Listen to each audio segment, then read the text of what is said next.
Kaya di magsasampa ng kaso si BP sa SC. Hindi, actually, ang dami ng mga irregularities dito. Oo, na pwedeng isampa ang kampo ni Inday Sara dyan sa Supreme Court. Oo, wait lang kayo. O, ano yan, legal remedy yan. O kaya wait lang kayo dyan. Sana makauwi na si Tatay Digong. Oo, malay mo naman. Unti-unti nang nadudurog, unti-unti nang ginigipit ang ICC, kumikilos na ang Amerika at ang kanilang mga alyado, nagsisialisan na. Yung presidente ng ICC humihingi na ng tulong sa Japan. Alyado ng Amerika ang Japan. Ang pinakamalaking funder ng ICC Japan. Utang ina yan, pag umalis pa ang Japan dyan sa ICC na yan, wala na. Baka kahit munggo, hindi na nila mapakain si Pangulong Duterte, palalabasin na nila yan.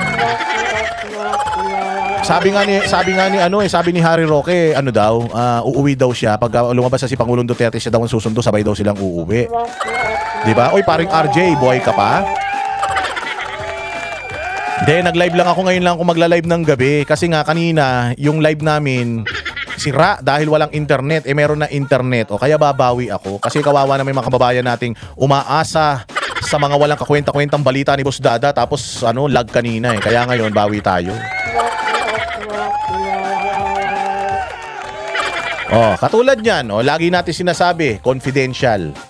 Mary Grace Piatos, ganito ganyan. Di ba nung mga nakaraan lang, etong gobyerno natin, ang daming binigyan ng pabuya. Ang PIDEA, ang PNP, ang daming binigyan ng pabuya ng PNP. Don't tell me, totoong pangalan nila yung nilagay nila dyan sa receiving copy.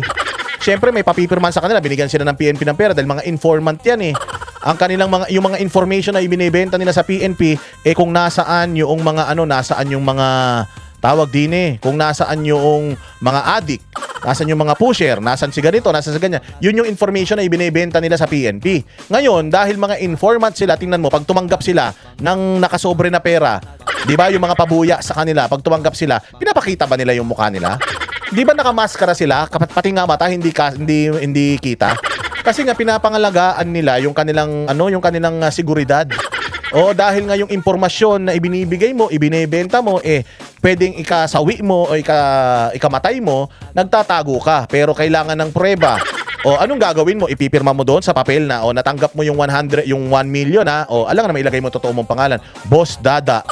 Utanginan yan. Di alam na nila pag nilagay mo yung totoo mong pangalan, di alam na nila kung sino ka, di hunting ka nila, di patay ka pati mga kamag-anak mo. Kung hindi ba naman kayo tanga, that's how confidential funds work. Oo, di ba? Kay Bella Blester ba to? Bella Beister dyan sa Europe. Pampakulay lang ng mundo mo saglit, Boss D, dahil nakaabot ako sa live mo this time, boss. Mabuhay ang mga Duterte, mabuhay ang Banateros, mabuhay tayong lahat. Lahat ng DDS mabuhay para mamatay lahat ng mga loyalista sa inis. Mabuhay kayo. Lahat ng mga nandito si Cyril Baslan. Cyril Baslan dyan sa Japan. Domo arigato, mabuhay ka.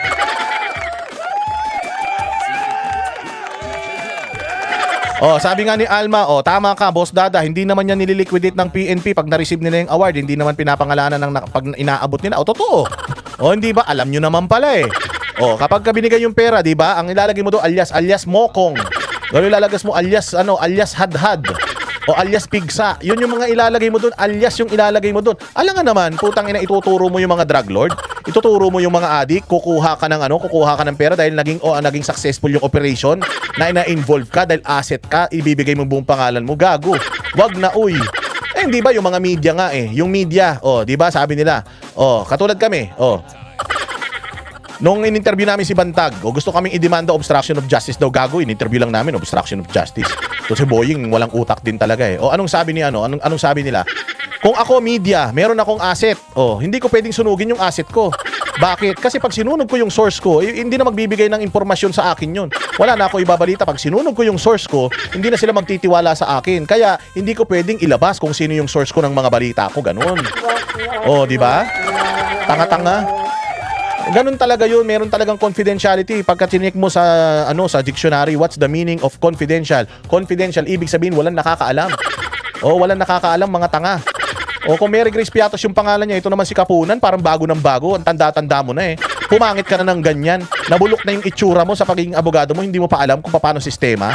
ng mga asset. Itong mga sila Mary Grace Piatos at itong mga assets na ito, sinabi na ni Inday Sara yan.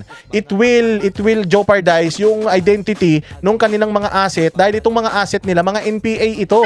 Mga aktibo na mga NPA ito na nandoon pa sa loob. Pag nalaman ng Makabayan Black kung sino itong si Mary Grace Piatos, hahanapin nila yan, papatayin nila yan. Ang dami pa namang mga mass grave ng mga NPA, di ba? Di ba? Salamat sa pagpapamember ha, kay Cyril. Oh, tama? Oh, di ba? Kasi ito nga mga asset na ito, ano sila? Mga aktibo pa sila ng mga komunista at mga terorista. Nagbibigay sila ng impormasyon, binibili ng gobyerno, ng OVP, yung impormasyon na yon, kaya kailangan itago. Siyempre, sisingilin ka niyan. Oh, magkano yung impormasyon? 70,000 yung impormasyon. O eto 70,000. Alam nga naman ako ilalagay ko yung totoo kong pangalan kung di ba kayo mga tanga. Yung nga mga kabit nyo Di ba yung mga kabit nyo, yung mga jowa nyo, may mga asawa na kayo, may mga jowa pa kayo. Anong pangalan? Anong pangalan nung jowa mo sa cellphone mo, si Michelle? Ang pangalan nun, Michael. Alam nga ilagay mo, Michelle. Kabit mo yon, ang pangalan, Michelle. O, hindi ba? Yung isa pang kabit mo, ang pangalan si Juanita. O anong lagay mo dun sa cellphone mo, ang pangalan niya Juan. Paring Juan. Pero kabit mo yan. Hindi ba? Hindi nyo ilalagay yung mga totoong mga identity ng mga yan sa inyong mga cellphone. Kasi magagaling na investigador yung mga misis ninyo, makikita kung sino yung mga yan. Mga password nyo nga Jensen Magtoto. Jansen Magtoto, salamat sa'yo dito sa Pilipinas, mabuhay ka. Mga pin code nga ng cellphone ninyo, hindi alam ng mga asawa nyo O tangin na yan, ano ba makikita ng mga asawa nyo dyan sa cellphone nyo? May confidential funds ba dyan? Yung mga cellphone nyo nga, confidential Yung laptop nyo nga, may mga passcode yan Confidential yan. Ito pa kayang mga nagbebenta ng mga informasyon para maging successful ang operation, intelligence gathering ng Office of the Vice President patungkol sa pag-uubo sa lahi ng mga putang ina mga NPA na yan. Mga tanga. Daming relate, di ba? Ganyan kay Boss Dada. Dito nyo lang makikita yung mga ganyang bakbagsakan. Hindi nyo yan makikita sa ibang mga vlogger yung mga ganyang bagsakan. Katulad si Putragis. Si Putragis. Alam ba ng misis ni Putragis na marami siyang babae? Wala. Hindi alam. Hindi alam. Bakit? Kasi nga pag nalaman nung misis ni Putragis, yung mga babae niya, yung mga totoong pangalan ng babae niya sa Facebook, i-stalk yan Sasabunutan niya ng asawa niya. Baka matalang niya ng walang latay. Lahat kayo, alam niyo yan. Lahat kayo may mga itinatagong mga sikreto, confidential. Ito pa kaya? Tanungin ninyo, yung mga sarili ninyo, kayo mga congressman, putangin na ninyo sa dami ng mga kabit nyo, dami ng mga iniiyot ninyo ng mga taga-kabaret, dami ng mga escort na mga kinakangkang ninyo. Alam ba yun ng mga asawa nyo? Hindi alam ng mga asawa niya kasi confidential yan. Tarantado. Kaya naman love ka namin, Boss Lee, dahil mong alam, syempre. Kaya nga pangalan ko, Boss Dada, mandada ako talaga, hindi ako humihinto. Para akong 7-Eleven, hindi nagsasara mula umaga hanggang gabi. Tayo lang yan, dito lang yan. Panis. Paano ba magpakulay, Boss Dada? Maraming paraan. Pwedeng GCash, pwedeng dyan mismo sa YouTube. Pero kung gusto mo makarating namin agad sa akin, yung iyong biyaya, yung biyayang manggagaling sa iyong pinaghirapan, ayan yung GCash, i-GCash mo kagad. Matatanggap natin, bilhin natin chicken nuggets. Dahil nag-live ka, Boss Dada, mamaya na ako matulog. Huwag ka na matulog, baka mamaya hindi ka na magising. Tulog kayo ng tulog, ha? Cyril Baslan, grabe, nagpa-member na si Cyril Baslan. Nagpakulay pa, ibang klase talaga mga taga-Japan. Ang yayaman ng mga taga-Japan, ang gaganda pa, ang babait pa, ang babango pa. Samantalang yung iba dyan. Maraming salamat, Cyril, ha? Mabuhay ka. Sana dumami pang iyong asawa. At sana hindi mabisto ng mister mo, asawa mo, jowa mo, yung mga kalokohan mo. Itatago ko yan. Kapag ako ang kinaibigan mo, wala makakaalam ng mga kalokohan mo. Jobili 2026, ayun pang pangalan mo, parang Jollibee Jobili 2026, good morning, Boss Dada, watching from Arizona, USA. Anong oras na dyan sa Arizona? Maaga pa sa Arizona, 8:00 pa lang Mabuhay kayo dyan sa Arizona, mga taga-Amerika talaga, no? Walang awa talagang mga taga-Amerika, talagang maluluwag ang kanilang mga buhay Hindi naman yan, nakikita ng mga dollars yan, ng mga kuripot yan, di ba? Hindi naman mga Ilocano yan.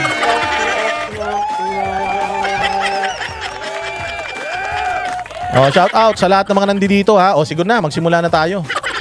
Nagjo-joke si Attorney Kapunan, nagjo-joke si Attorney Kapunan, Diego Latigo. Nagjo-joke siya, hindi naman siya mukhang Joker, mukha siyang Halloween Mukha siyang maligno Pwede ba mag-joke yung mga maligno?